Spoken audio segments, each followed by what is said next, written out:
सभी को नमस्कार। मेरे इस चैनल के एक सुधी श्रोता ने अथवा प्रबुद्ध दर्शक ने मुझसे यह अनुरोध किया है कि मैं रेवती के संबंध में कुछ बताऊं। संस्कृत साहित्य में तीन रेवतियों का वर्णन आता है। एक रेवती बलराम की पत्नी है, कृष्ण के श्री कृष्ण के बड़े भाई बलराम की पत्नी है। एक रेवती नक्षत्र भी है और एक रेवती रेवत मनु, जो कि रैवत मनवंतर के प्रवर्तक हैं, उनकी माता है।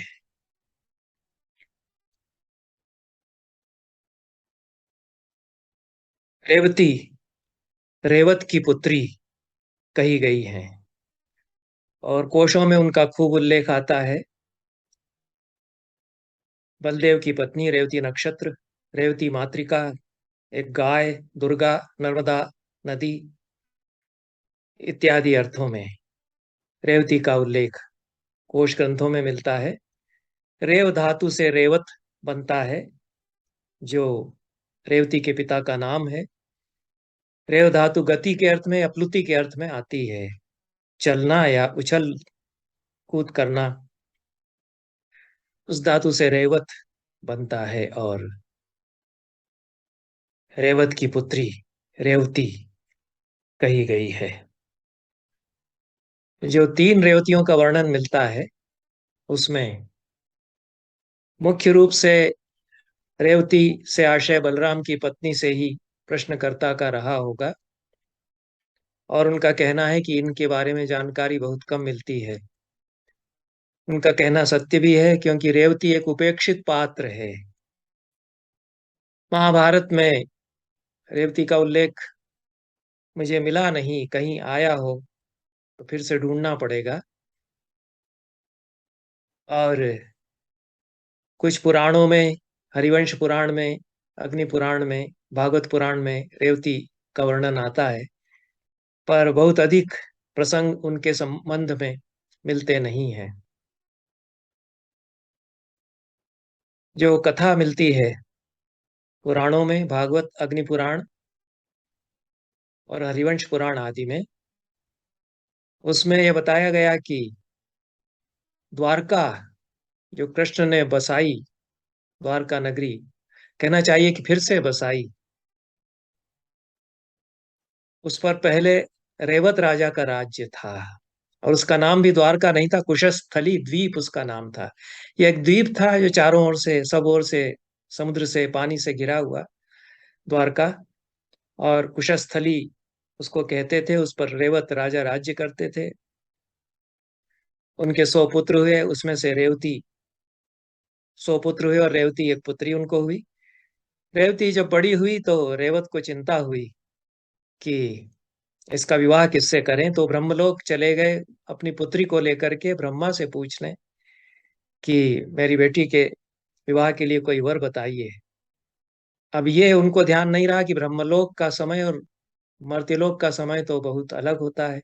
ब्रह्मा के एक निमेष में कई वर्ष बीत जाते हैं, उनका एक दिन और एक रात उसमें युग बीत जाते हैं।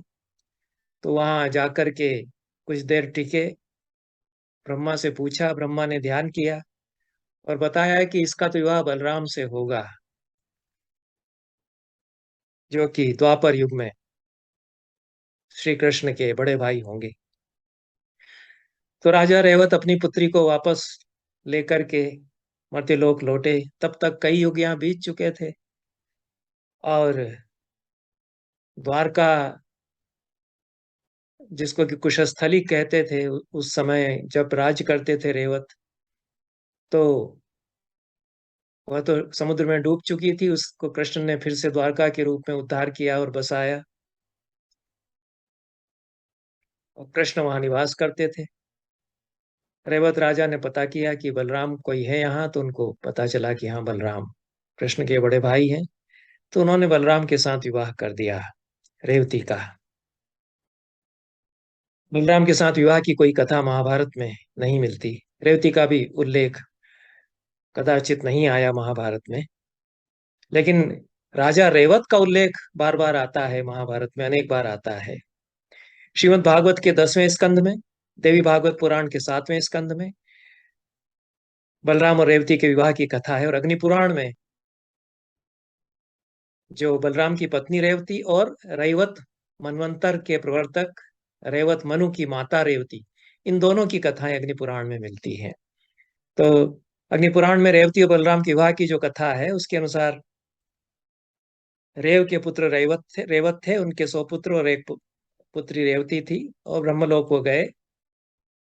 तब तक उनकी नगरी पर राक्षसों ने अधिकार कर लिया। ब्रह्मलोक में एक ही मुहूर्त बीता, धरती पर कई युग बीत गए। जब वे लौट कर आए तो उन्होंने देखा कि जहाँ उनका राज्य था वहां तो अब द्वारकापुरी है और वहां बलराम है। उन्होंने विवाह कर दिया बलराम से। अग्नि पुराण में जो विशेष बात बताई है और बहुत ही रोचक बात है कि रेवती बलराम से ऊंची थी। अब या तो बलराम का जो कद है वो इतना बड़ा ऊंचा नहीं है, लेकिन रेवती ऊंची है। और ब्रह्मा ने भविष्यवाणी की थी तो विवाह तो बलराम से करना ही था रेवती का, भले ही वर जो है कद में छोटा हो। तो बलराम से विवाह कर दिया। और बलराम हलधारी हैं, वो हल से सब कुछ चमत्कार कर देते हैं, जैसा उनके बारे में कथाएं मिलती हैं। तो बलराम ने हल से उस रेवती को अपने बराबरी के कद का बना बना दिया, ऐसी कथा अग्नि पुराण में आती है। अन्य पुराणों में, भागवत आदि में ये समान बना दिया ऐसा उल्लेख प्राप्त नहीं होता है। और दूसरी जो रेवती है, जो रैवत मनवंतर के प्रवर्तक रैवत मनु की माता है, उसके अनुसार, उसकी कथा जो है, उसके अनुसार रैवतक पर्वत के पास एक कमल सरोवर से उनका जन्म हुआ। और इनका विवाह राजा विक्रमशील के पुत्र दुर्गम के साथ रेवती नक्षत्र में हुआ। रेवती ने स्वयं आग्रह किया कि मेरा विवाह रेवती नक्षत्र में ही होना चाहिए। देवी भागवत पुराण के 7वें स्कंद में बताया गया है कि रेवत 5वें मनु थे और ऋत्वाग नाम के एक ऋषि थे। उनके एक पुत्र हुआ जो बहुत दुश्शील निकला और उसने अनेक दुराचार किए। उसके बाद उसके पिता ऋत्वाग असाध्य रोग से ग्रसित हो गए, उनकी पत्नी को कुष्ठ रोग हो गया। और यह जो पुत्र हुआ, उसने अनेक मुनि पत्नियों का अपहरण किया। तब ऋषि ने अपने ही पुत्र को शाप दिया, जिसके कारण रैवत पर्वत का जन्म हुआ। रैवत पर्वत वह बन गया और उस रेवत पर्वत के पास एक कमल सरोवर था, उससे रेवती का जन्म हुआ। रेवती जब बड़ी हुई तो पितामह को चिंता हुई ऋतुवाग को कि इसका विवाह किससे करेंगे। उन्होंने अग्नि देवता से पूछा अग्निशाला में जाकर कि मेरी पुत्री का पति कौन होगा। अग्निदेव ने उनको बताया कि महान बलशाली धर्मात्मा प्रिय वचन बोलने वाला इसका पति होगा और वह आने ही वाला है। तभी दुर्दम नाम के राजा आश्रम में आए और मुनि को लगा कि अग्निदेव ने जैसा कहा है और जैसा बताया है, रेवती के वर के सारे लक्षण वो इसमें मिलते हैं। उन्होंने दुर्दम के साथ विवाह कर दिया अपनी पुत्री का। और उससे फिर रेवत मनवंतर चला और रेवत मनु का जन्म हुआ। इतनी कथाएं रेवती, दो जो रेवतियां हैं, एक बलराम की पत्नी और एक रेवत मनु की माता, इन दोनों के संबंध में मिलती हैं। कुछ बहुत सुंदर यह कथा हो सकती थी जितने उल्लेख हमको प्राप्त होते हैं। और संस्कृत साहित्य के अध्येता तो रेवती से अवश्य ही परिचित हैं, विशेष रूप से कालिदास और भास को जो पढ़ते हैं संस्कृत साहित्य के विद्यार्थी या अध्यापक, तो भास ने अपने नाटक स्वप्न वासवदत्तम की नांदी में ही उल्लेख किया है रेवती का, बलराम का। और ऐसा लगता है कि कृष्ण और बलराम दोनों की पूजा हुआ करती थी, दोनों उपास्य देवता हो गए। और जो इतिहासविद हैं, पुरातत्व और प्राचीन भारतीय इतिहास के विद्वान हैं, उनका भी कहना यह है कि प्रथम शताब्दी ईस्वी के आसपास आभीर देवता कृष्ण और बलराम की पूजा का प्रवर्तन हो चुका था और इनकी मूर्तियां मिलने लगती हैं। और ऐसी भी मूर्तियां मिलती हैं कुषाण काल की और गांधार कला का जिन पर प्रभाव है, बहुत सुदूर उत्तर पूर्व से भी ऐसी मूर्तियां मिलती हैं। तो बहुत दूर दूर तक कृष्ण पूजा और बलराम पूजा का प्रचार हुआ। और कालिदास ने जैसा उल्लेख किया है उससे लगता है कि रेवती से बड़ा प्रेम था बलराम को। और एक तो बड़ी बात यह है कि अन्य किसी विवाह का कोई वर्णन बलराम के नहीं कहीं मिलता है, जहां तक मेरी जानकारी है। कृष्ण के तो अनेक विवाह हुए हैं, उनके 8 तो पटरानियां थीं और 16,000 अन्य रानियां भी थीं। और उनकी चिर चिर प्रेमिका राधा तो थी ही और गोपियां भी उनकी प्रेमिकाएं थीं। बलराम की ना तो ऐसी कोई प्रेमिका हुई और उनकी पत्नियों का भी कोई उल्लेख नहीं मिलता है। एकमात्र रेवती ही उनकी पत्नी, उसका उल्लेख मिलता है। रेवती को बहुत चाहते थे।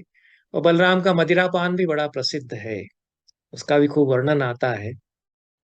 अलग प्रकार का ही चरित्र बलराम का रहा। बहुत ही सीधे सरल स्वभाव के थे, क्रोध उनको बहुत जल्दी आता था। और बिना किसी लाग डांट के वो खरी खरी बात कह देते थे। अन्यथा सब प्रपंचों से दूर अपना रेवती के साथ वो रहते रहे द्वारका में। बड़े भाई थे तब भी शासन तो कृष्ण ही करते थे, हालांकि वो राजा नहीं थे, गणतंत्र उन्होंने बनाया। तो गण व्यवस्था के द्वारा सब उसमें प्रशासन किया जाता था द्वारका में। कृष्ण का यह बड़ा योगदान है। प्रथम भारतीय गणतंत्र के भी वे स्थापक हैं, संस्थापक हैं। लेकिन उसमें भी प्रमुख तो कृष्ण ही रहे गण के, बलराम नहीं हुए, क्योंकि इन सब प्रपंचों से वो दूर रहते थे। तो कालिदास ने लिखा है कि हित्वा हालाम अभिमत रसाम रेवती लोचनांकाम। रेवती के लोचन से अंकित हाला अभिमत रस वाली जो है, उसको छोड़ करके बंधु प्रीत्या समर विमुखा लांगली या सिशेवे। अपने छोटे भाई के प्रेम के कारण समर से विमुख होकर के लांगली या बलराम ने सरस्वती नदी के तीर्थ का सेवन किया। कृत्वा तासाम अभिगममुपाम सौम्य सारस्वती नाम। मेघ से यक्ष कहता है कि तुम भी पवित्र हो जाओगे। इतना पवित्र तीर्थ है सरस्वती नदी का जो क्षेत्र है, कि बलराम ने वहां निवास किया था। तो महाभारत में शल्य पर्व के अंतिम अध्यायों में बलराम की तीर्थ यात्रा का विस्तार से अनेक सर्गों में वर्णन है। और सारस्वत क्षेत्र जो है उसके तीर्थों का भी विस्तार से वहां वर्णन है। तो ये महाभारत में यह तो उल्लेख आता है कि जब महाभारत का युद्ध आरंभ होने वाला था तो बलराम ने कृष्ण से भी कहा कि हम लोगों को क्या करना है, भाइयों का झगड़ा है, हम लोग इसमें सम्मिलित नहीं होंगे। कृष्ण ने कहा कि मैं तो पांडवों के प्रति मेरा पक्षपात है और उनके पक्ष से मैं सम्मिलित होऊंगा, लेकिन युद्ध नहीं करूंगा। मैं अर्जुन के सारथी के रूप में वहां उपस्थित रहूंगा। बलराम ने कहा कि मैं तो इसमें किसी भी प्रपंच में नहीं पढ़ूंगा, तो तुमको इसमें सम्मिलित होना हो तो हो, मैं तीर्थ यात्रा पर चला जाता हूँ। तो इसलिए कालिदास ने कहा कि छोटे भाई के प्रेम के कारण उनका मन अगर होता तो वो दुर्योधन की तरफ से संग्राम करते, क्योंकि उनका दुर्योधन पर जाड़ अधिक अनुराग था। उनका बहुत प्रिय शिष्य था दुर्योधन। भीमसेन को भी उन्होंने गदा की शिक्षा दी थी और दुर्योधन को भी शिक्षा दी थी, लेकिन दुर्योधन ने बहुत भक्तिभाव से उनसे शिक्षा ग्रहण की।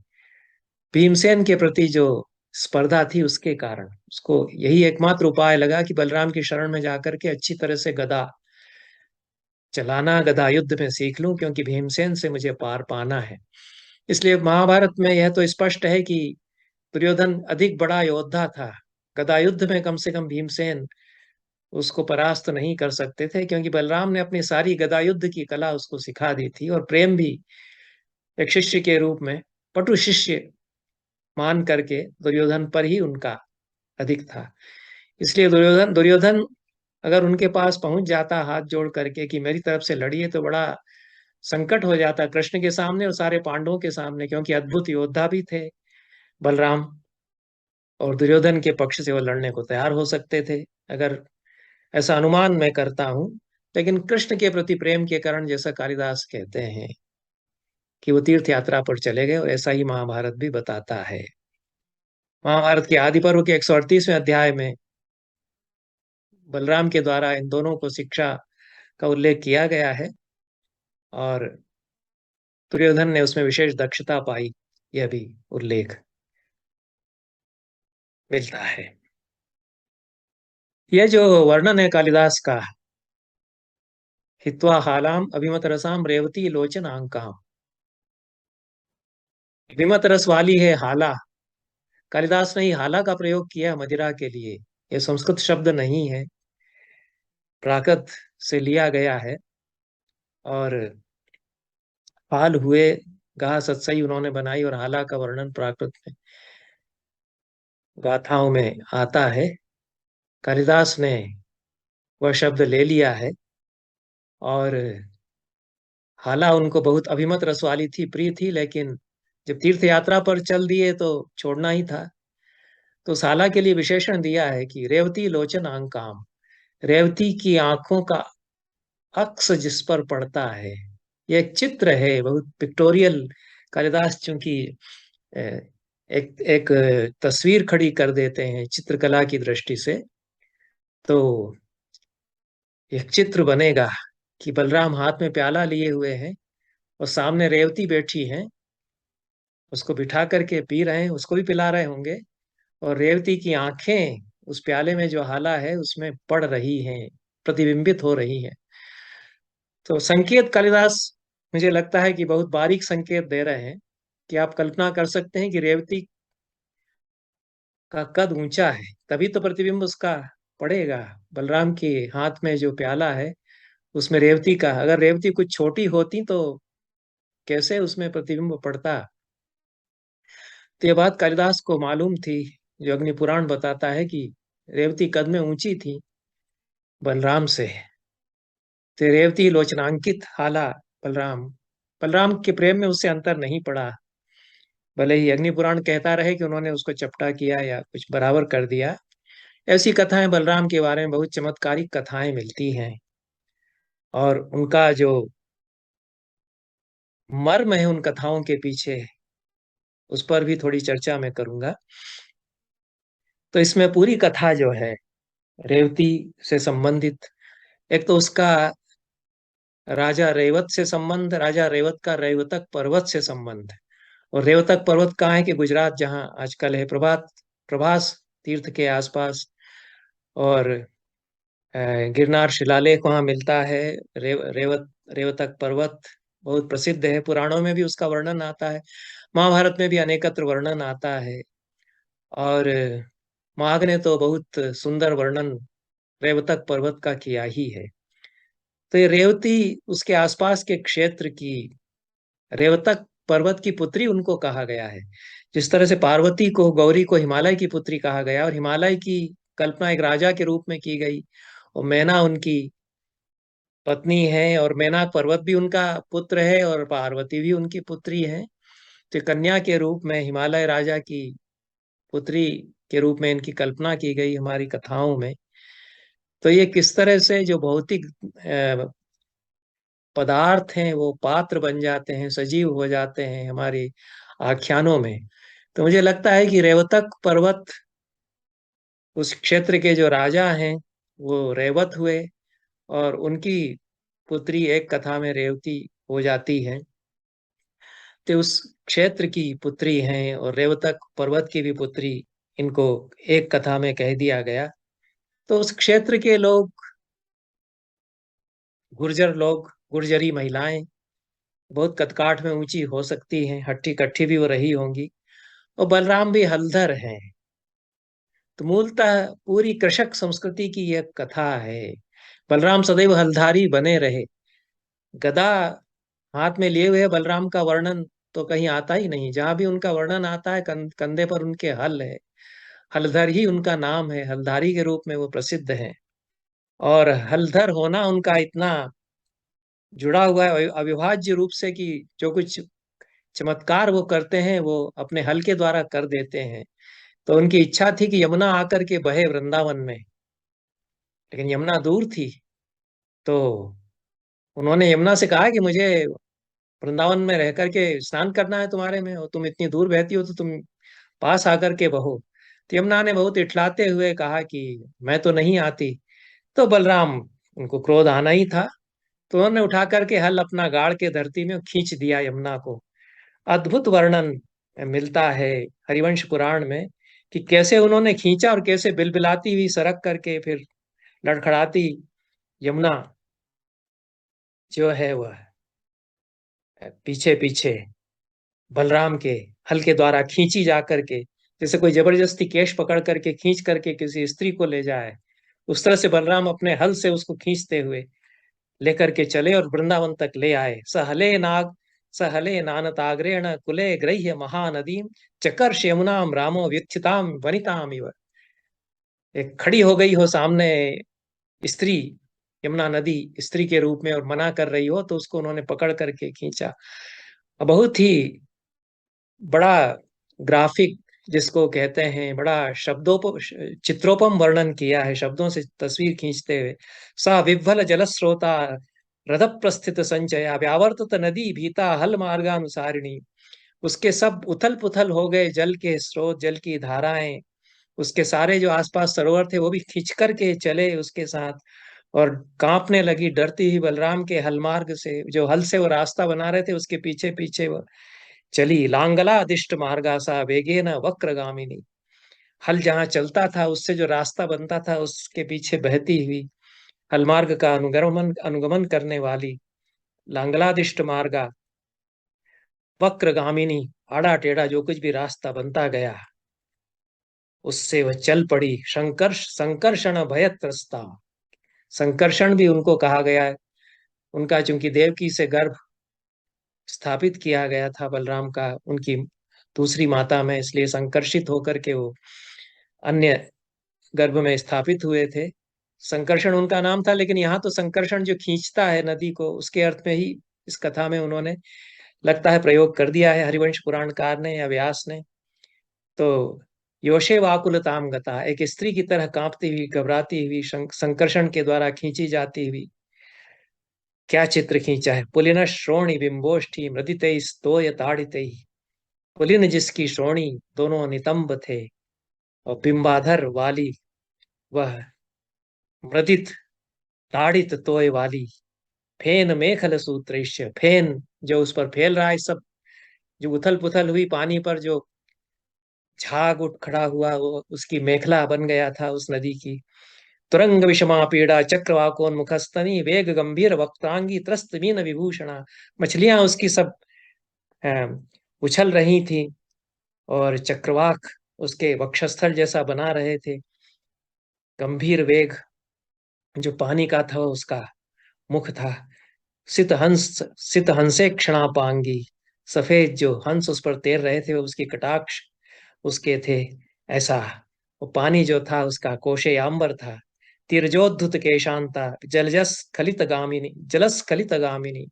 इस तरह से लड़खड़ाती हुई, और किनारे तक उसके चितराए हुए जो लहरें थी वो उसके चितराए हुए केश थे। इस तरह से मत्तेव कुटिला नारी राजमार्गेण गच्छति। मतवाली कुटिल स्त्री की तरह से उनके पीछे पीछे वह चली। कृष्यते स्म वेगेन स्रोतस स्खलित गामिनी उन्मार्गा नीत मार्गा सा येन वृंदावनम वनम। उन्मार्ग पर चल पड़ी थी वह, मार्ग पर उसको लेकर के आए वृंदावन वन में बलराम। तो ये जो हल हल के द्वारा उनको वृंदावन में नदी चाहिए थी, तो हल के द्वारा उन्होंने संभव बनाया। मूलतः पूरी कृषक संस्कृति के से जन्मी हुई कथा कि किस तरह से किसानों के द्वारा फिर एक नहर बना करके और यमुना नदी को दूर से ले आया गया। तो यह जो बहुत ही रोचक बात इस बलराम और रेवती के विवाह के प्रसंग में आती है कि दूल्हे का कद छोटा है और दुल्हन का, वधू का कद बड़ा है। ये लोक कथाओं में, लोक गाथाओं में पहुंच जाती है। और यह बलराम और रेवती की कथा बहुत अधिक हमारे पुराणों में भले ही ना बताई जाती रही हो, पर वह लोक गाथाओं में, लोक कथाओं में पहुंच गई। एक गुमानी कवि हुए हैं, कुमाऊनी भाषा के महान कवि, लोक कवि भी हैं, और संस्कृत के बहुत अच्छे पंडित, संस्कृत के महान कवि। हिंदी और नेपाली में भी वो लिखते हैं। 4 भाषाओं में उन्होंने कविताएं लिखी। बहुत तेजस्वी, प्रखर कवि हैं, पंडित भी बहुत बड़े हैं। 18वीं शताब्दी के अंतिम दशक में उनका जन्म हुआ। उन्होंने संस्कृत में निराली कविताएं लिखी हैं, और वो कालिदास और रहीम के बाद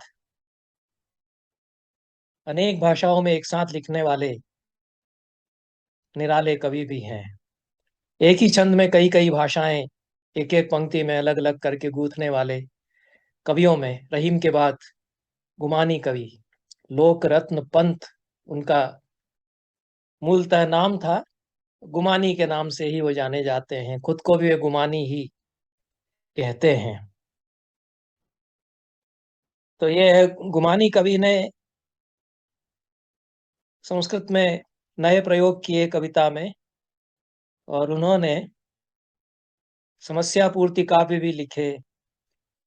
समस्या पूर्ति काव्यों में उन्होंने 3 चरणों में तो संस्कृत, और एक चरण में कुमाऊनी भाषा की कोई कहावत से समस्या पूर्ति करते हुए उस छंद को पूरा किया। तो उनका एक छंद है जिसमें कि कुमाऊनी भाषा की एक कहावत की समस्या पूर्ति की गई। कुमाऊनी भाषा में कहावत है कि ज्वै जय ठूली खसम जय जा, ज्वै जय ठूली खसम जय नानु। अर्थ इसका है कि जोरू बड़े कद की तो खसम नानू या नन्हा छोटा सा है। ये लोक कथाओं में, लोक गीतों में भी इस तरह की बात आती है। तो इस कहावत की समस्या पूर्ति संस्कृत के एक पद्य में अंतिम चरण में इस कहावत को ला करके गुमानी करते हैं, और प्रसंग इसमें बलराम और रेवती का ले लेते हैं। और अतिशयोक्ति उन्होंने थोड़ी की है, लेकिन बड़ी रोचक है। छंद जो गुमानी का है वो यह है, और ये लोक भाषा का ही छंद है, 15 अक्षरों वाला। रैवत कन्या प्राग जनितानु, सा परिणीता सीर भृतानु, सोभवदस्या स्वयं जानु, ज्वै जय ठूली खसम जय नानु। वो सुंदर कविता है, वो बड़ी मनोरंजक है, रोचक भी है, हास्य की छटा भी इसमें है। गुमानी गंभीर कविता भी खूब लिखते हैं, स्तोत्र काव्य भी लिखते हैं, विपुल साहित्य उनका है। उसमें अनेकों समस्या पूर्तियां उन्होंने इसी तरह की रोचक की हैं। तो रेवत कन्या प्राग जनितानु, संस्कृत में जो चरण है, 3 चरण, उसमें से पहला कि रेवत कन्या, जो रेवत की बच्ची थी, उसका जन्म पहले हुआ बलराम से। सपरिणीता शीर भृतानु, बलराम से उसका विवाह हुआ। शीर भृत उन्होंने कहा है, विद्वान बहुत बड़े हैं, तो हलधारी, हलधर न कहकर के शीर भृत शब्द का प्रयोग किया है। शीर भी पर्याय है हल का। तो शोभो दस्या स्वयं आजान, और उसके घुटनों घुटनों तक ही बलराम आते थे। अब ये लोक कथाओं में बात आती है इस तरह की कि बहुत ही नाटा ठिगना है दूल्हा। और गुमानी ने कदाचित लोकगीतों में कहीं होगा, या अपनी कल्पना से ही कुछ अतिशयोक्ति इसमें की है, और बहुत ही छोटा बना दिया है बलराम को। ये लोक कवि की भावना है, लोक कथाओं की भावना है। हम अपने देवताओं से भी उनको अपना मान करके हंसी मजाक कर सकते हैं, करते हैं। ये तो इस्लाम और क्रिश्चियनिटी ने हमको बहुत ही भ्रांत धारणाएं दी हमारे देवताओं के बारे में। संभ्रम, आतंक उनका एक तरह से। हमारे लिए तो इतने प्यारे हैं, हमारे कृष्ण हो, हमारे शिव हो, खूब हंसी मजाक उनसे हम करते हैं। तो बलराम के लिए थोड़ा मजाक उन्होंने कर दिया, बहुत ही छोटा उनको बना दिया। और रेवती को ऐसा गौरव दे दिया उन्होंने, इतनी बड़ी है कद में वो। ये लोक कवि की भावना है, महिला को इतना गौरव वो देता है, और पुरुष को, जो दूल्हा है, उसको इतना हास्यास्पद बना देता है। कवि स्वातंत्र भी है, और बहुत अच्छा किया है। तो रैवत कन्या प्राग जनितानु सा परिणीता शीर वृतानु सोवदस्या स्वयं जानु ज्वे जेठूली खसम जय नानु। रेवत कन्या का जन्म बलराम से हुआ। वे उम्र में भी बड़ी थी, कद में भी उनसे बड़ी थी। बलराम उनके घुटने तक आते थे। जैसे कि कहावत है कुमाऊनी में कि जोरू बड़ी और खसम छोटा, जय जय ठूली खसम जय नानु। तो इस तरह से विस्तार इस कथा का हम देखते हैं कि होता है लोक कथाओं के संसार में जाकर के एक लोक कवि और एक बड़े कवि के द्वारा भी इसको इस प्रकार से अपनाया जाता है। और कृषक संस्कृति से तो निश्चित रूप से इसका संबंध है ही। इस कथा का पल्लवन बलराम को केंद्र बना करके किया गया, ऐसा मुझे लगता है। पौराणिक कथाओं के अनेक अर्थ होते हैं। एक भौतिक अर्थ, आदि भौतिक स्तर पर वो अर्थ खोलती है जो कृषक प्रधान संस्कृति है। नदी को लाया जा रहा है गांव तक, उसकी धारा को, नहर को, उसमें बलराम नेतृत्व करते हैं। तो वह खोदते हुए उसको ले आते हैं। और उनको जब देवीकरण होता है तो फिर केवल हल से ही वो इतना इस तरह से चमत्कार कर सकते हैं, इस रूप में कथा बनने लगती है।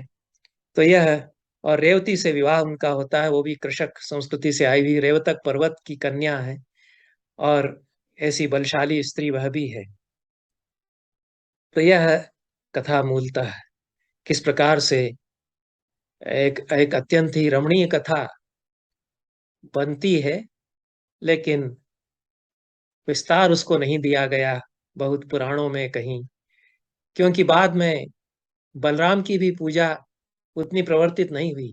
भास तक तो हमको लगता है इसी पूरी की शताब्दियों में कि बलराम का बड़ा महात्म्य है, क्योंकि वो नांदी में उनकी आराधना करते हैं और अन्यत्र भी भास बलराम का उल्लेख देवता के रूप में करते हैं। और अन्य पुराणों में भी बलराम एक सुपूजित पुरुष हैं। लेकिन बाद में कदाचित बलराम पूजा उतनी प्रवर्तित नहीं होती रही, और उस नाते फिर रेवती भी एक उपेक्षित पात्र हो जाती है। कुल मिलाकर के इतनी कथा रेवती से संबंधित मुझे मिलती है, और महत्वपूर्ण पात्र रेवती है। चाहे बलराम की पत्नी के रूप में हम उनको देखें, चाहे रेवत मनवंतर के प्रवर्तक रेवत मनु की माता के रूप में उनको देखें, दोनों में ही महिमशालिनी महिला वे हमारे पौराणिक पौराणिक आख्यानों की है। इतना कहकर के मैं अपनी बात यहाँ समाप्त करता हूँ। बहुत बहुत धन्यवाद।